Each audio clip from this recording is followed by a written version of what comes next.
പ്രവാസ ലോകത്തെ വാർത്തകളും വിശേഷങ്ങളും അതുപോലെ മാറി മാറി വരുന്ന നിയമങ്ങളും നേരത്തെ അറിയാൻ ഈ ചാനൽ സബ്സ്ക്രൈബ് ചെയ്യൂ. അടുത്തുള്ള ബെല്ലൈക്കൺ എനേബിൾ ചെയ്യാൻ മറക്കേണ്ട. നമസ്കാരം, ഒമാൻ വാർത്തകളിലേക്ക് സ്വാഗതം. ഇന്ന് ഏപ്രിൽ 30. പ്രധാന വാർത്തകൾ.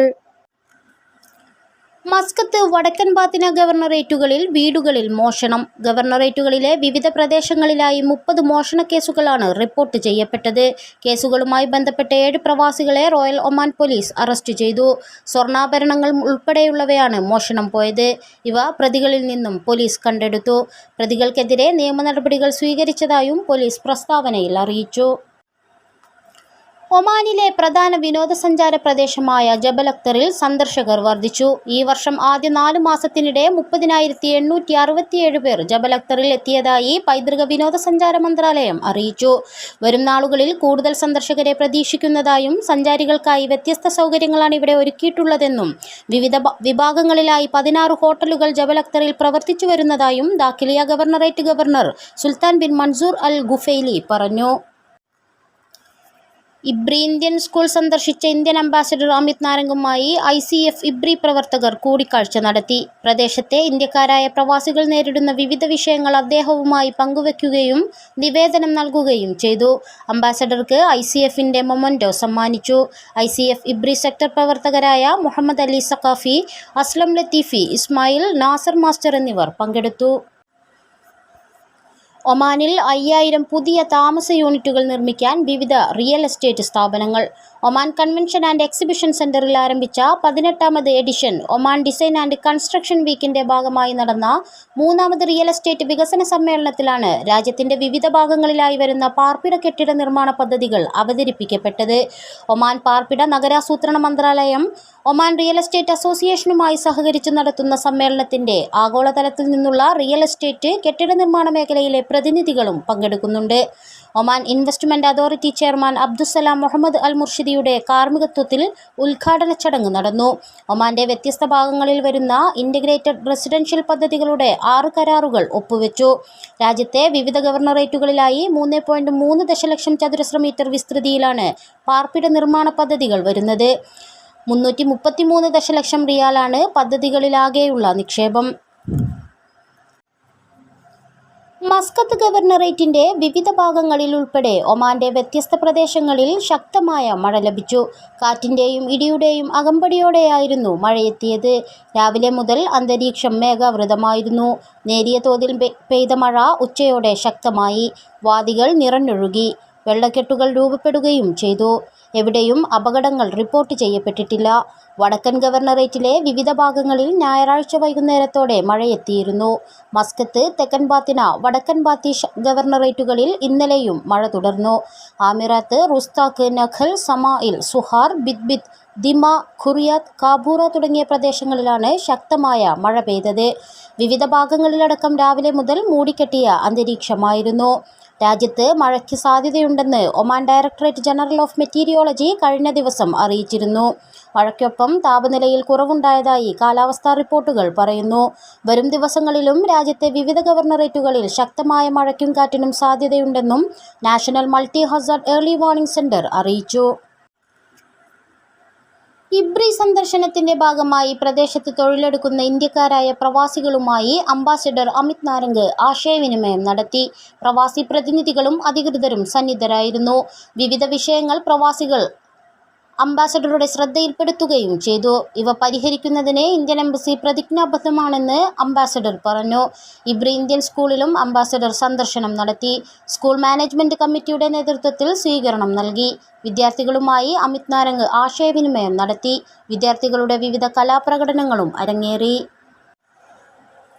ഇന്ത്യൻ സ്കൂൾ ബോർഡ് ഓഫ് ഡയറക്ടേഴ്സിന് കീഴിലെ ഇന്ത്യൻ സ്കൂളുകളിൽ പാഠപുസ്തകങ്ങളുടെ വിതരണം ആരംഭിച്ചു. അധ്യയന വർഷം ആരംഭിച്ച് ആഴ്ചകൾ പിന്നിട്ട ശേഷമാണ് പുസ്തക വിതരണം നടക്കുന്നത്. പുസ്തക വിതരണം വൈകുന്നതിനെതിരെ രക്ഷിതാക്കൾ നേരത്തെ രംഗത്തെത്തിയിരുന്നു. ഇതിന് പിന്നാലെയാണ് കഴിഞ്ഞ ദിവസം മുതൽ പുസ്തകങ്ങൾ വിതരണം ചെയ്തു തുടങ്ങിയത്. ചില സ്കൂളുകളിൽ ജൂനിയർ ക്ലാസുകളിൽ മുഴുവനായും പുസ്തകങ്ങൾ വിതരണം ചെയ്തു കഴിഞ്ഞു. മറ്റു സ്കൂളുകളിൽ ഇന്നു മുതൽ വിദ്യാർത്ഥികൾക്ക് പുസ്തകം ലഭിക്കും. ബുക്ക് സ്റ്റോറിലെ തിരക്കൊഴിവാക്കുന്നതിന് ഓരോ ക്ലാസുകളിലും പ്രത്യേക ദിവസങ്ങളിൽ നിശ്ചയിച്ചാണ് വിതരണം നടത്തുന്നത്. ഒരാഴ്ചയ്ക്കകം മുഴുവൻ ക്ലാസുകളിലെയും വിദ്യാർത്ഥികൾക്ക് പുസ്തകം ലഭ്യമാക്കാനാണ് മാനേജ്മെന്റ് കമ്മിറ്റികളുടെ ശ്രമം. പുസ്തക വിതരണത്തിൽ പരിചയമില്ലാത്ത ഏജൻസിയെ ഏൽപ്പിച്ചത് പാഠപുസ്തകങ്ങൾ വൈകാൻ കാരണമായതായി രക്ഷിതാക്കൾ ആരോപണം ഉന്നയിച്ചിരുന്നു. എന്നാൽ പുസ്തകങ്ങൾ വൈകിയതിനെ തുടർന്ന് ഫോട്ടോ കോപ്പി വിദ്യാർത്ഥികൾക്ക് നൽകിയാണ് കഴിഞ്ഞ ദിവസങ്ങളിൽ ക്ലാസുകൾ നടന്നത്. ഇത് സ്കൂളുകൾക്ക് വലിയ സാമ്പത്തിക ബാധ്യത വരുത്തിവെക്കുമെന്നും ഇതിന്റെ ഭാരം തങ്ങളിലേക്ക് തന്നെ എത്തുമെന്നും രക്ഷിതാക്കൾ പരാതി ഉന്നയിച്ചിരുന്നു. ഒമാനിലെ 45% നഗരങ്ങളിലേക്കും മുവാസലാത്ത് സർവീസുകൾ വ്യാപിപ്പിക്കാൻ ദേശീയ ഗതാഗത കമ്പനിയുടെ പദ്ധതി. രാജ്യത്ത് പൊതുഗതാഗത സംവിധാനത്തെ കൂടുതൽ ജനകീയമാക്കുന്നതിന്റെ ഭാഗമായാണ് പുതിയ നീക്കം. വേനൽക്കാലത്തെ വൈകുന്നേരത്തെ സർവീസുകൾ വർദ്ധിപ്പിക്കാനും ലക്ഷ്യമിടുന്നതായി ട്രാൻസ്പോർട്ട് മോഡലിംഗ് വിഭാഗം ഡയറക്ടർ ഇമാൻ ഹസൻ അൽ ലവാദി പറഞ്ഞു. പൊതുഗതാഗതത്തെ എല്ലാ മേഖലകളിലേക്കും വ്യാപിപ്പിക്കുന്നതിന് ആളുകൾക്കിടയിൽ ക്യാമ്പയിനിങ്ങിലൂടെ കൂടുതൽ പ്രചാരം നൽകേണ്ടതുണ്ടെന്നും ഇമാൻ ഹസൻ അൽ ലവാദി പറഞ്ഞു. അതേസമയം പെരുന്നാൾ അവധി ദിനങ്ങളിൽ മുവാസലാത്ത് ബസ് സർവീസുകൾ ഉപയോഗപ്പെടുത്തിയത് 85,000-ൽ പരം യാത്രക്കാരാണ്. പെരുന്നാളിന്റെ രണ്ടാം ദിനത്തിൽ ബസ്സിൽ യാത്ര ചെയ്തത് 23,000-ലധികം പേരാണ്. മബേല റൂവി റൂട്ടിൽ മാത്രം 14,800 പേരാണ് ബസ്സിൽ യാത്ര ചെയ്തത്. ഒമാനിൽ പൊതുഗതാഗത സംവിധാനങ്ങൾ ഉപയോഗപ്പെടുത്തുന്നവരുടെ എണ്ണത്തിൽ വൻ കുതിച്ചുചാട്ടമാണ് ഉണ്ടായിരിക്കുന്നത്. സ്വദേശികളും വലിയ തോതിൽ മുവാസലാത്ത് സർവീസുകൾ ഉപയോഗിക്കുന്നുണ്ടിപ്പോൾ. UAE-ലേക്ക് കൂടുതൽ സർവീസുകൾ ആരംഭിച്ചതിലൂടെ യാത്രക്കാരുടെ എണ്ണത്തിൽ കുതിച്ചുചാട്ടമുണ്ടായി. UAE നഗരങ്ങളായ അബുദാബി, ഷാർജ എന്നിവിടങ്ങളിലേക്കാണ് നിലവിൽ സർവീസുകൾ ഉള്ളത്. വിദ്യാർത്ഥികൾക്ക് ഫീസ് നിരക്കിളവ് പ്രഖ്യാപിച്ച് വിവിധ ഇന്ത്യൻ സ്കൂളുകൾ. രക്ഷിതാക്കളുടെ സാമ്പത്തിക സാഹചര്യങ്ങൾ പരിഗണിച്ചാണ് സ്കൂൾ മാനേജ്മെന്റ് കമ്മിറ്റികൾ ഇളവ് നൽകുന്നത്. മസ്കത്ത് ഇന്ത്യൻ സ്കൂളിൽ ഇത് സംബന്ധിച്ച് രക്ഷിതാക്കൾക്ക് പ്രിൻസിപ്പൽ സർക്കുലർ അയച്ചു. മറ്റു വിവിധ സ്കൂളുകളിൽ നേരിട്ട് അപേക്ഷിച്ച് ഫീസ് ഇളവ് ആനുകൂല്യം സ്വന്തമാക്കുന്നതിന് അവസരമൊരുക്കിയിട്ടുണ്ട്. സാമ്പത്തിക പ്രതിസന്ധിയിലാവുകയോ ജോലി നഷ്ടപ്പെടുകയോ കടകൾ ഉൾപ്പെടെ വാണിജ്യ വ്യാവസായിക സംരംഭങ്ങൾ നഷ്ടത്തിലാകുകയോ ശമ്പളം ലഭിക്കാതിരിക്കുകയോ ചെയ്ത രക്ഷിതാക്കളുടെ കുട്ടികൾക്ക് ഫീസ് ഇളവ് ലഭിക്കുന്നതിനായി അപേക്ഷിക്കാം.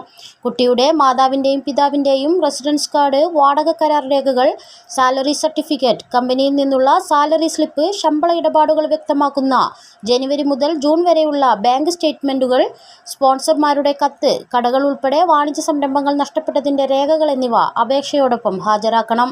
മസ്കത്ത് ഇന്ത്യൻ സ്കൂളിൽ 500 റിയാലിൽ താഴെ മാസവരുമാനമുള്ള രക്ഷിതാക്കൾക്ക് ഫീസ് ഇളവ് ലഭിക്കും. സ്പോൺസറുടെ കത്തിന്റെ രൂപം അപേക്ഷാ ഫോമിനൊപ്പം നൽകിയിട്ടുണ്ട്. സ്കൂൾ വെബ്സൈറ്റിൽ നിന്നും അപേക്ഷാ ഫോം ഡൗൺലോഡ് ചെയ്യാവുന്നതാണ്. പ്രവൃത്തി ദിവസങ്ങളിൽ രാവിലെ 7:30 മുതൽ ഉച്ചയ്ക്ക് 2:30 വരെ മസ്കത്ത് ഇന്ത്യൻ സ്കൂൾ ഓഫീസിലും നേരിട്ട് അപേക്ഷ സമർപ്പിക്കാവുന്നതാണെന്നും പ്രിൻസിപ്പൽ അറിയിച്ചു. കഴിഞ്ഞ വർഷം ഫീസ് ഇളവ് ലഭിച്ചവരും ഈ വർഷം പുതുക്കിയ അപേക്ഷ സമർപ്പിക്കണം. ഗസയിൽ ഇസ്രായേൽ നടത്തുന്ന അതിക്രമങ്ങളിൽ പരിക്കേറ്റ് ഒമാനിൽ ചികിത്സയിൽ കഴിയുന്ന ഫലസ്തീനികളെ ഒമാൻ മനുഷ്യാവകാശ കമ്മീഷൻ പ്രതിനിധികൾ സന്ദർശിച്ചു. മസ്കത്തിലെ ഖൗല ആശുപത്രിയിലാണ് ഫലസ്തീൻ പൗരന്മാർ ചികിത്സയിൽ തുടരുന്നത്.